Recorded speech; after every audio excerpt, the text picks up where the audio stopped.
November மாத மழையில் நான் நனைவேன் என்றேன். எனக்கும் கூட நனைதல் மிக பிடிக்கும் என்றாய். மொட்டை மாடி நிலவில் நான் குளிப்பேன் என்றேன். எனக்கும் அந்த குளியல் மிக பிடிக்கும் என்றாய். சுகமான குரல் யார் என்றால் சுசீலாவின் குரல் என்றேன்.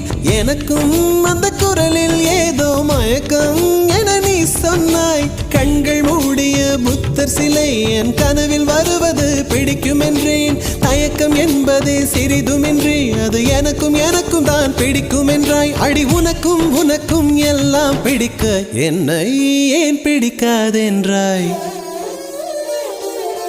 கவிதை பாடின கண்கள், காதல் பேசின கைகள், கடைசியில் எல்லாம் பொய்கள். என் பிஞ்சு நெஞ்சு தான்